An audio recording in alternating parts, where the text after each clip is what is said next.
We have to fight the enemy with his own weapons. नमस्कार और वंदे मातरम दोस्तों।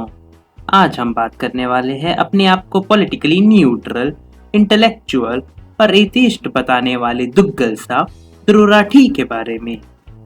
Doctor, engineer, statistician, scientist, economist, political analyst, Rathi साहब के अवतार अनेक हैं। कभी कभी तो लगता है कि साला राठी साहब ही टोनी स्टार्क हैं। मतलब मुझे नहीं मालूम कि ये बंदा जीनियस, प्लेबॉय या फिलैंथ्रोपिस्ट है कि नहीं, पर इतने सालों से स्टेनलेस स्टील चमचे का काम करके बिलियनियर तो जरूर बन गया होगा। साधारण वेशभूषा धारण करने वाला यह व्यक्ति हमारे देश का इंटेलेक्चुअल सेक्सी बॉय बना हुआ है। हमारे देश की युवतियां इसकी आंखों में इतनी खो जाती है, यह भूल जाती है कि बंदा बकवास का अनलिमिटेड प्लान चला रहा है।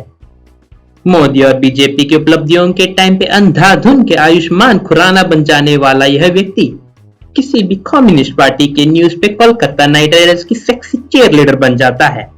तो आइए देखते हैं इनके कुछ वीडियो। नमस्कार दोस्तों, इंडिया में अब लॉकडाउन को लगे 1.5 महीने से ज्यादा समय गुजर चुका है, फिर भी कोरोना वायरस रुकने का नाम नहीं ले रहा। अब ये राठी सब स्टैटिस्टिक्स झाड़ेंगे। Total number of corona virus cases कितनी तेजी से ऊपर बढ़ने लग रहे हैं देश भर में, ये आप इस ग्राफ में देख सकते हैं। ग्राफ देखकर लगता है कि ये एक्सपोनेंशियल ग्रोथ रेट चल रहा है। इस सिचुएशन के बावजूद भी एक स्टेट है इंडिया में जहां पर ये ट्रेंड उल्टा ही देखने को मिल रहा है, जहां पर number of active cases actually में नीचे जाने लग रहे हैं, और वो स्टेट है। मैं अपने पांचों भाई, पत्नी, राज्य और रत दांव पे लगाने के लिए तैयार हूँ कि कभी बीजेपी रूस स्टेट का नाम नहीं लेगा। केरला। चलिए फिर से सुनते हैं। अभी देखते हैं कि राठी साहब यह बात किस बलबूते पर कह रहे हैं। नीति आयोग ने एक हेल्थ इंडेक्स निकाला है देश में अलग अलग स्टेट्स की परफॉर्मेंस मेजर करने के लिए हेल्थ केयर के एस्पेक्ट से, और 2019 का जो हेल्थ इंडेक्स है उसमें केरला रैंक 1 पर है। इधर पे राठी साहब नीति आयोग की बात कर रहे हैं। नीति आयोग ने कहा कि केरला नंबर 1 है। ठीक है जी, इनका इतना भरोसा है नीति आयोग पे तो हम भी यकीन कर लेते हैं। पर राठी साहब हमेशा कहते हैं कि किसी भी बात पर यकीन करने से पहले खुद की रिसर्च कर लेनी चाहिए। तो ठीक है, रिसर्च पर्पसेस के लिए चलिए जाते हैं भूतकाल में और देखते हैं राठी साहब के ट्वीट्स नीति आयोग के बारे में।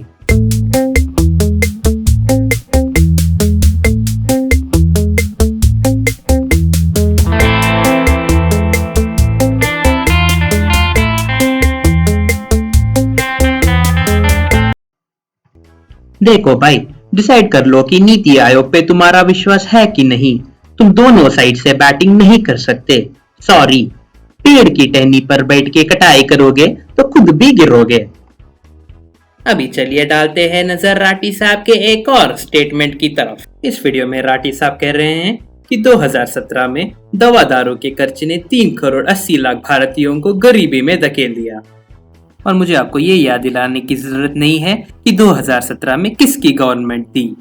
3 करोड़ 80 लाख का फिगर राठी साहब ने इस सर्वे से उठाया है, जिसका नाम पढ़ते पढ़ते मैं सीनियर सिटीजन बन जाऊंगा, इसलिए डिस्क्रिप्शन में लिंक दिया है, खुद पढ़ लेना। जैसे कि आप देख सकते हैं, यह सर्वे 1994 से 2014 के डेटा के लिए किया गया था। और इधर आप क्लियरली देख सकते हैं कि लोगों को सबसे ज्यादा तकलीफ और दवाइयों पे सबसे ज्यादा खर्चा पड़ा था साल 2011 से साल 2012 तक, जिसके कारण 3 करोड़ 80 लाख लोग गरीबी के कुएं में धकेल दिए गए। पर राठी साहब ने बहुत ही होशियारी से साल बदलकर 2017 बता दिया। इन्होंने ऐसे क्यों किया होगा? किसकी सरकार रही होगी 2011 में? ये प्रश्न तो रहस्य ही रह जाएंगे। अब हम पर्दाफाश करेंगे राठी साहब के एक और ट्वीट का। इस टॉपिक पे बंदे ने वीडियो भी बनाई है, पर वीडियो दिखाने की क्षमता मेरे में अब नहीं रही, क्योंकि मेरे घर में इनो नहीं है और जीरा सोडा भी खत्म हो गया है, और मेरा पेट इतना झूठ हजम नहीं कर पाता। इसलिए चलिए देखते हैं इसकी एक ट्वीट को। इस ट्वीट में श्री राठी साहब फिर से नंबर्स दिखा के स्टैच्यू ऑफ यूनिटी के बारे में बकवास कर रहे हैं। स्टैच्यू ऑफ यूनिटी पब्लिक के लिए खुली थी नवंबर 1, 2018 को।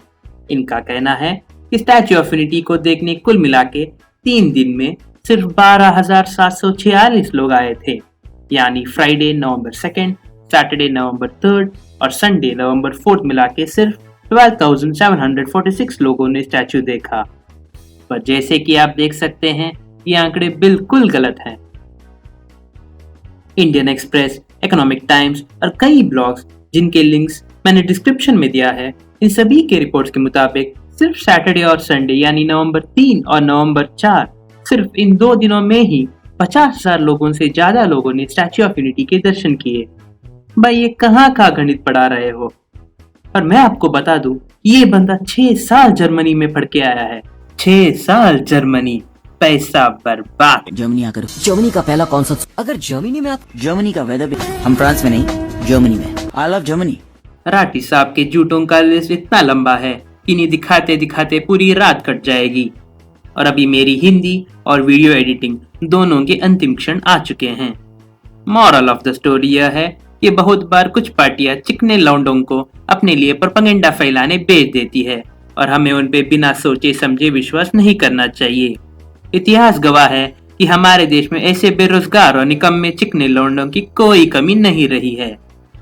अगर आप इस रोज का अगला पार्ट देखना चाहते हैं तो अपने बगल वाले चिकने लौंडे को उठा के लाइक बटन पे मारिए और उसके पप्पा के वॉलेट को सब्सक्राइब बटन पे। जय हिंद।